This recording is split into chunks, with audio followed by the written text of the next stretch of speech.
The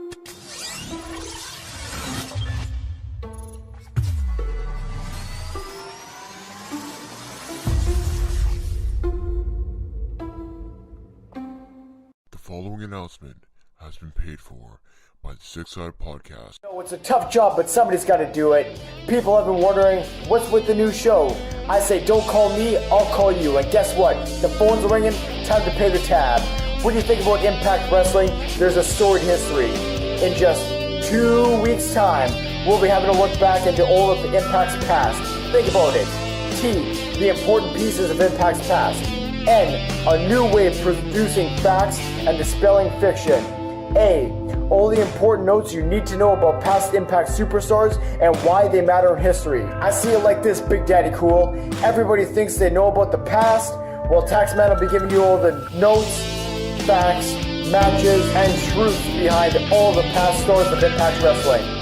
Like, share, subscribe, tune in, and turn it up as I start with the first subject, who is just too sweet.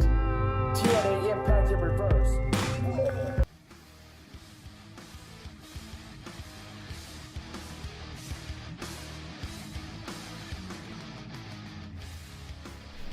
Hello everyone, and welcome to episode 19 of the Six Sided Podcast. As usual, I'm your boy, the Taxman, and as you can tell from the intro video, I'm very pleased to announce that I will finally be debuting the brand new show TNA Impact in Reverse in less than 2 weeks' time, so I will be speaking a little bit more about that in the very near future, but let's just say I'm very excited for it, and I'm very much looking forward to the reaction and maybe some people learning a couple of things that they may have not learned, or maybe relearn some things that they've forgotten about some of the stars from Impact Wrestling's past. So, like I said, I'm definitely looking forward to finally getting this project off the rails, because it's been forever.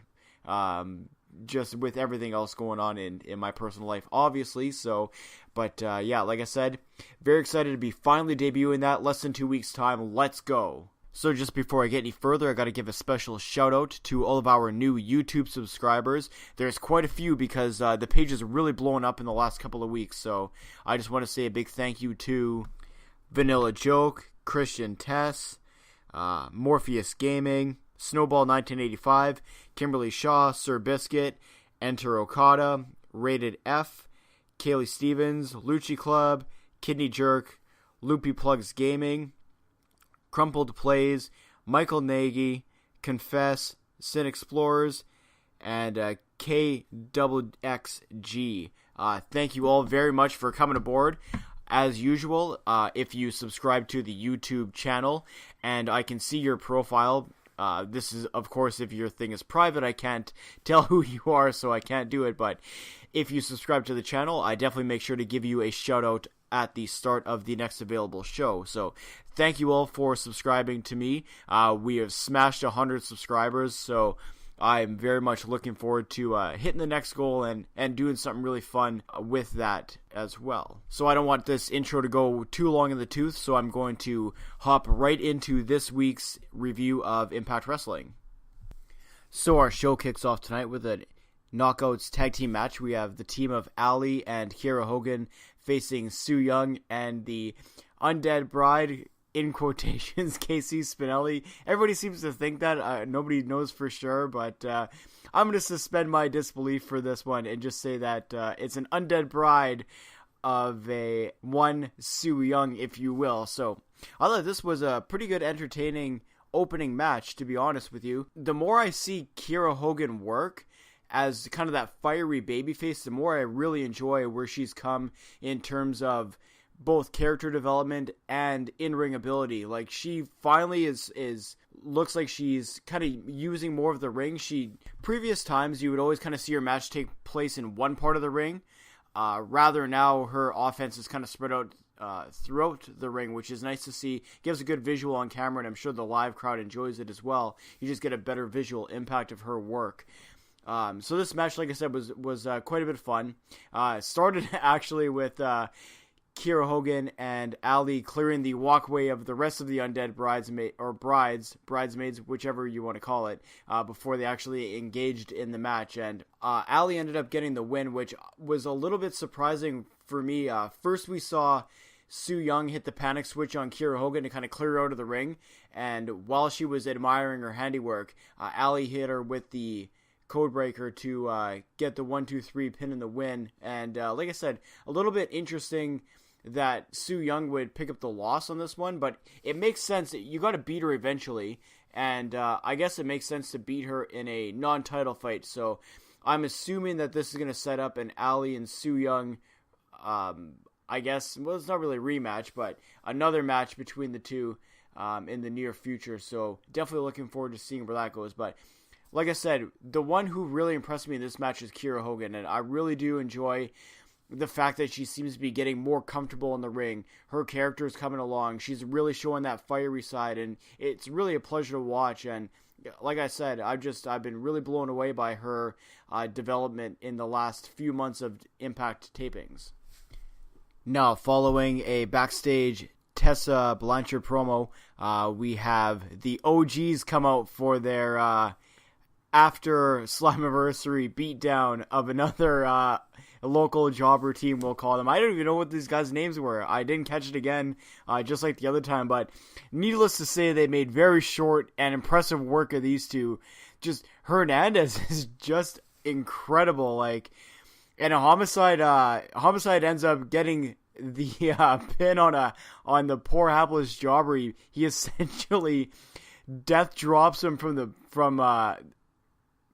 having the jobber on his backside, drops him right in his head. It's just like, oh my god, these guys just have no care for anybody else's well-being. It fits their character. It's so good, like, and we have Kingston getting the mic again and essentially starts calling out the young boys of LAX who show up and start to clean house, and we see them kind of work Hernandez and Homicide to the outside of the ring, and we're treated to another Santana massive tope, no hands over the top rope. It's just, as with Kiera Hogan in the previous match, I can't say enough good things about Santana. Man, that guy brings it every single night.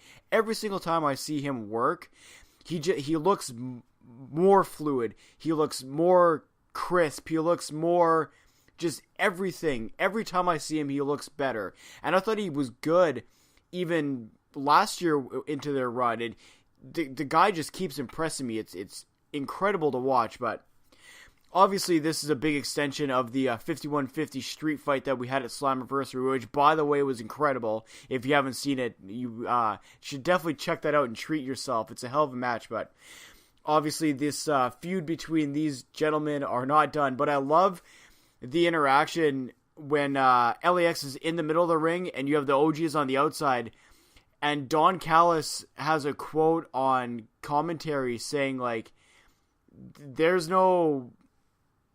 like, these guys are the streets. There's no calming them down. There's no setting them straight. There's nothing. Like, these guys are out for blood, and it's so good to watch. Just another thing that you will only see on Impact Wrestling, because no other company is going to go to the lengths to showcase a match like this, and also the lengths of allowing the talent to put on matches and segments like this. Just, it's so well done, and it's fucking awesome to watch, I'll be honest with you.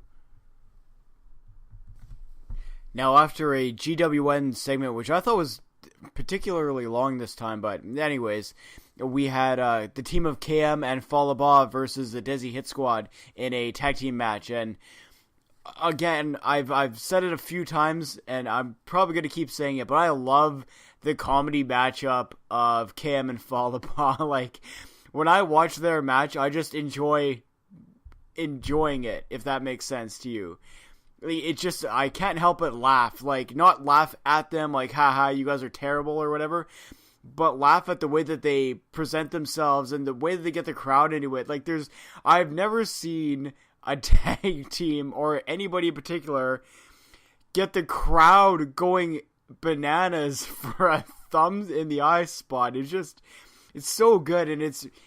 I've said this again as well before, that KM really has found his niche, to me personally, in terms of how he can present his character in the ring, and just he's fun-loving, he's engaging, he's with the crowd. You can clearly tell now that the crowd gets him and they're behind it. Before, when he was kind of the smart-ass heel, when he was with Sienna and was doing the EC3 stuff as well, it never worked, it never clicked with the crowd, you could tell it. Now it's totally different. Everything he does is just clicking, and him and Falaba, just as a tag team itself, regardless of the results of the match, just those two themselves, the fact that they could come together as a tag team and be this entertaining and be this impressive on a consistent basis, in and itself is very impressive. So I really enjoy watching them, and the Desi Hit Squad to me is really starting to find their groove as well. Now they're really established as the heels. Right now you really have the crowd starting to get on them, and I've been impressed with Gursinder Singh, just the way that he can carry himself in a match with the size that he is, but who really stands out for me, and I've said this a few times before, but Rohit Raju is just like, the guy is like 100 miles an hour all the time. Like, everything is full speed, but it looks good. Right? There's a lot of guys that work that kind of frenetic pace, and everything just kind of looks off or sloppy, but I love watching Rohit Raju win, or wrestle, I should say.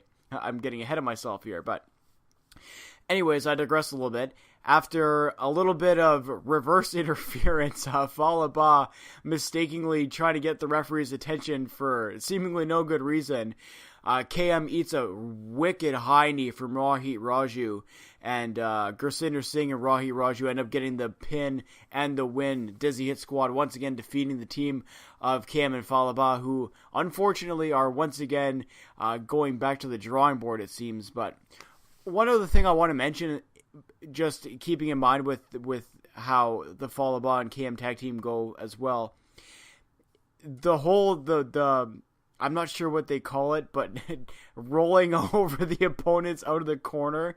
Once again, it's one of those things that you never think the crowd's gonna get, but they get it and they love it, right? It's like when Too Cool, and God rest Grandmaster Sexay, but when Scotty 2 Hotty used to do the worm and they would do the dance off, right? It's one of those things that just it should never make sense, but it does, because it's wrestling, and it just adds an element of fun to an otherwise just run-of-the-mill tag team. But yeah, hats off to both teams, actually. I think both teams are really starting to get out of their shells and really starting to establish themselves with the fans in the ways that they're supposed to, right? Like I said, with Desi Hit Squad really establishing themselves as that heel tag team, and Cam and Falaba really over as that babyface, comedy tag team, which I think is a ton of fun to watch.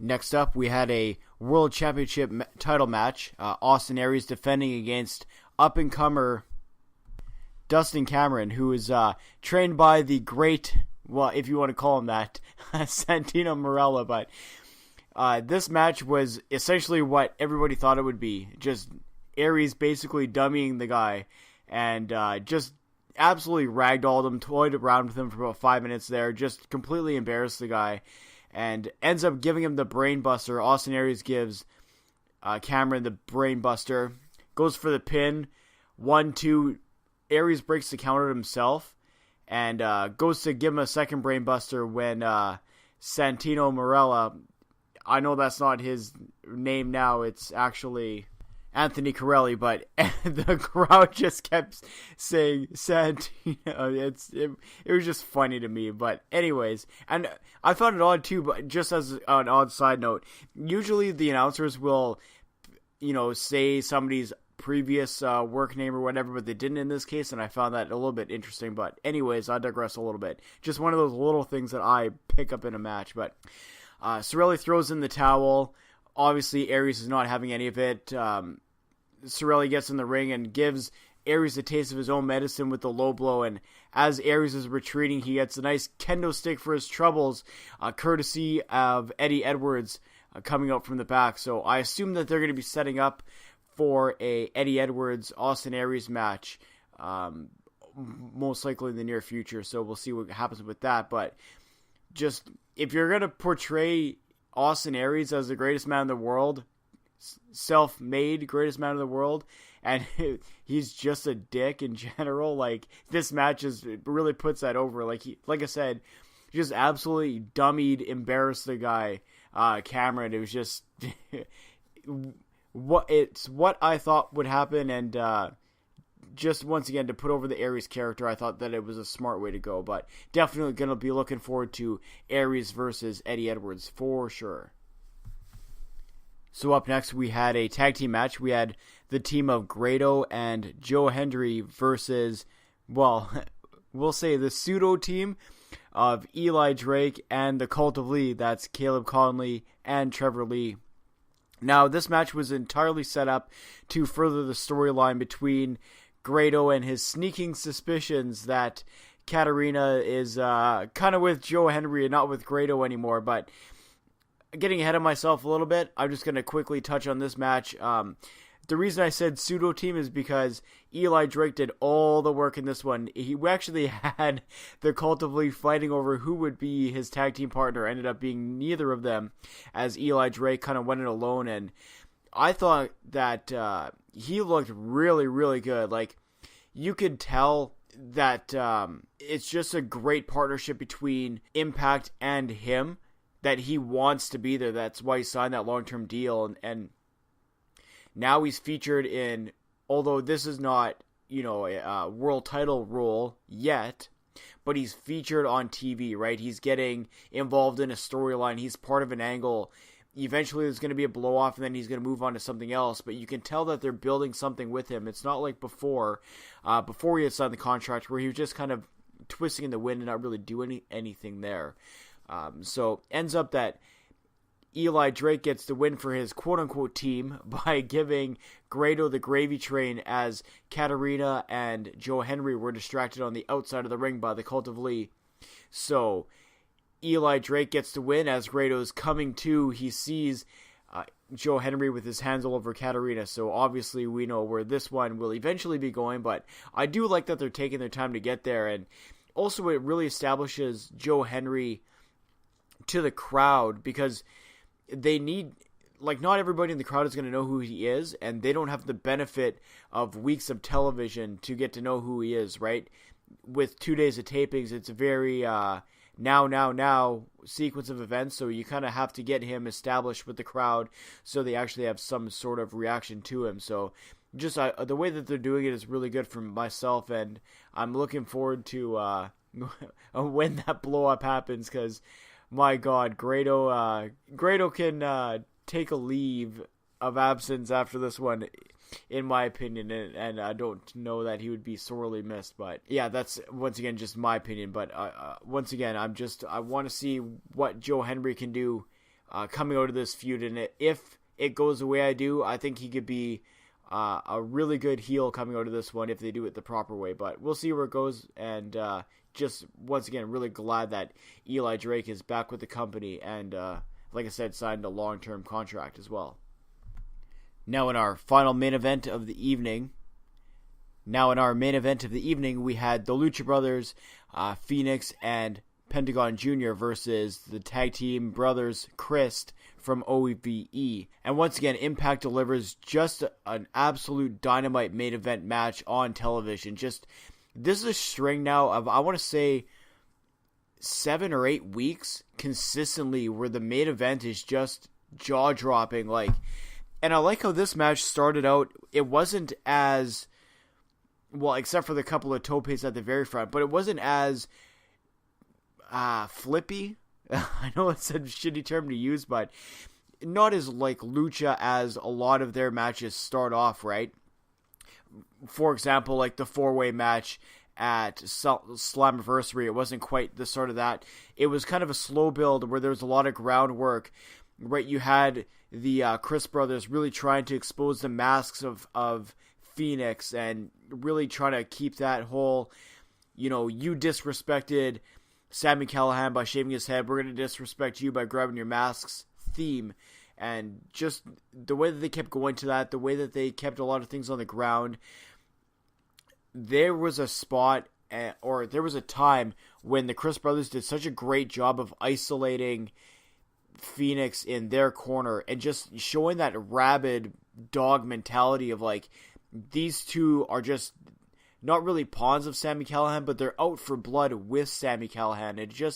It furthers this whole story just of the growth of OVE themselves as a tag team, and then now you're adding in Sami Callihan and seeing them really elevate into a premier tag team almost in the world, both in terms of work rate and in terms of what they are. What is OVE? Well, you can tell in this match exactly what they are. They're two guys who don't give a fuck. They're going to try anything they possibly can in a match to get and try and get away with it in a match to win and cause as much chaos and havoc and damage as they possibly can in a match. It's so good to watch, and once again, and keeping in line with a lot of what I've been talking about Impact in general lately, is just how they're allowing guys like OVE and Sami Callihan, guys like Pentagon to really develop and harness their own characters. Like, how would they respond in a match, right? Well, now they rate the match around that, and no more evident than this one. Just like I said, Impact for the last 8 weeks in a row has had absolute dynamite main event matches, and this match, towards the end when they really were hitting their stride, that Pentagon driver with Fenix coming off the top rope and giving the double stomp is Jesus. I always talk about the Street Sweeper from LAX as being such a fantastic tag team finisher. This one is just devastating. Once again, you're seeing Impact really push that tag team concept where teams have established finishers, right? Where it's not just a schoolboy roll up, or it's not a ref distraction every single time, right? There's a finish, a specific tag team finish in a tag team match. And it's just, for me, it's one of those things that I pick up on, and I'm like, that makes sense, right? So, anyways, ends up being that Fenix and Pentagon Jr. get the win with the aforementioned move. And just, once again, I don't know what else I can say other than, if you haven't watched the match, obviously go watch it, but the styles that these two teams bring are so totally different from each other, right? Obviously, you have the high-flying luchador stuff from Pentagon and Fenix, and then you have that really gritty, brawling, dirty style of fighting from OVE, but you put them together in a match like this, and it just works. It's so nice to see, and just, once again, it's one of these matches where you just kind of lose yourself watching it. You forget that you're watching a choreographed wrestling match for the most part. I mean, don't get me wrong, there are spots where it is kind of like that, but just the presentation, the way that these guys work in the ring, and the way that they're able to preserve their individual characters but mesh their styles together in a match like this is really well done. And like I said, I can't say it enough, how incredible is it that every week in and week out, Impact Wrestling's main event are main event quality matches. Incredible. So this show in itself was a pretty good show, not the greatest, but didn't have to be. But again, you're seeing some storylines further, and you're just now coming off of Slammiversary. You had a lot of things end. Now we're starting to get into the build for Bound for Glory, and you can see all of the seeds start being planted now. And I'd like to kind of see the benchmarks of where all of these feuds and storylines come to a head at Bound for Glory based on how they're being positioned right now. It just, once again, long-term booking is such a treat to watch, and the fans like myself who really pick up on things like that, it's really impressive to see. So just, once again, what can I say? Just another great weekly episode of Impact Wrestling. Alright, so before I get out of here for the night, I just have a few things to go over. I'll try and make this as concise and to the point as possible, but it is me after all, so it's probably not going to happen. But so just first off, you can reach me on Twitter at 6_podcast. You can also shoot me an email anytime, 6sidepod@gmail.com. As usual, there are no numbers or gimmicks in that one. You can also find us on our brand new YouTube URL. Very fancy. youtube.com/c/6sided podcast.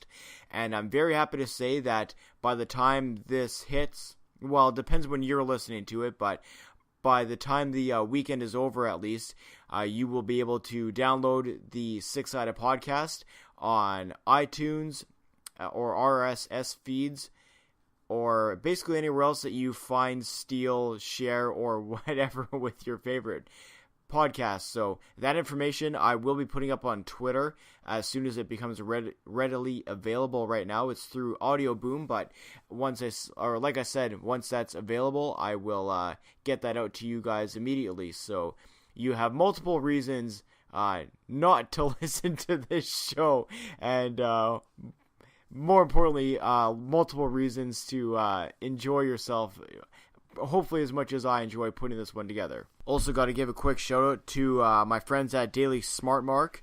They're a brand new wrestling website. You can check them out, thedailysmark.com. They're trying to get off their feet. If you could check out that site, give them any feedback, they would greatly appreciate it. I'm going to link their Twitter page to the first set of tweets that I sent out with this new podcast anyways, but they are at MKTG Daily Smart. Once again, I'm going to link that to the end of this podcast as well. So yeah, just quickly to wrap everything up, once again, the brand new show TNA Impact in Reverse debuts in less than 2 weeks time. In less than a couple of days, you'll be able to direct download the Six-Sided Podcast into your desired device of listening through your usual site of listening, or you can go to the standard YouTube page. Once again, that brand new fancy URL, youtube.com/c/6sided podcast.